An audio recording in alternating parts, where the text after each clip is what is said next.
an interior attack mindset. You know, you really got to collar these guys down sometimes to hold them back, because you know they want to go in and get the fire, and I think that makes a big difference too. We're real aggressive in our attack on the fires.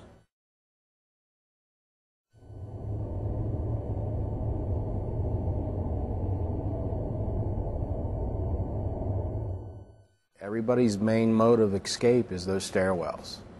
So they're very congested. People are coming out, firefighter and all their equipment are trying to go up those stairwells. And it's nothing for us to battle a house fire. But when you live above the street, 5, 6, 7, 8, 9 stories and higher, everything changes. You just can't go onto your porch roof or go out your back door or front door and you're to safety. You have to transverse those stairs down to safety. When I opened the door, oh my, in the hall, the smoke was, you could hardly see, it was burning my eyes, you know, coming down the steps. As the incident commander, opening up that fire stairwell door and seeing smoke in the stairwell, I just, you know, it set me back, because it's not supposed to work that way. There's supposed to be a safe haven for everybody.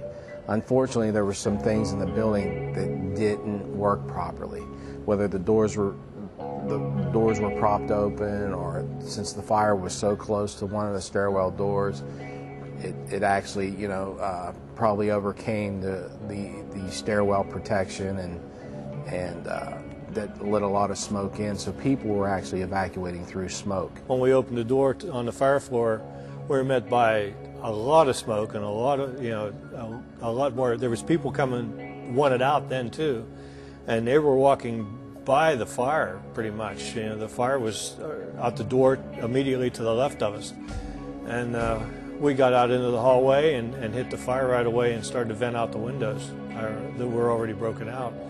And as the smoke started to clear out, you could just see the people coming down the hallways looking for the way out.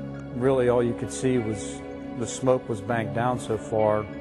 It was little old lady's feet coming down the steps. Went to the fire floor. They'd already had the fire knocked down, but still a tremendous amount of smoke on the 3rd floor. They'd already done a primary search, so we did a secondary search for extension of fire and if there's any other people trapped on the 3rd floor.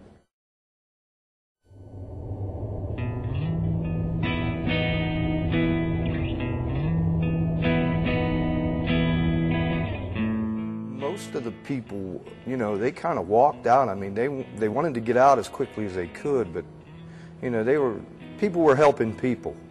First, I went and looked out the back window, and the whole window was covered with the reflection of the fire, not the fire, because the fire was on the 3rd floor, and I was on 4th.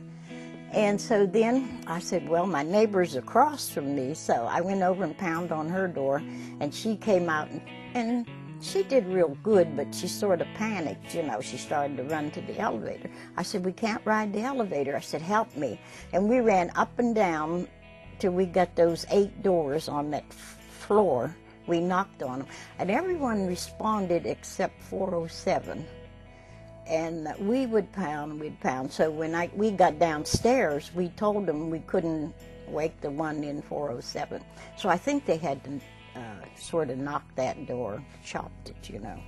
You know, like I said, there was like no panic. And actually, I wasn't up on the floors. You know, when people were coming down, and some of them were upset and cold. It was cold. Oh, the ground was cold. Snow on the ground.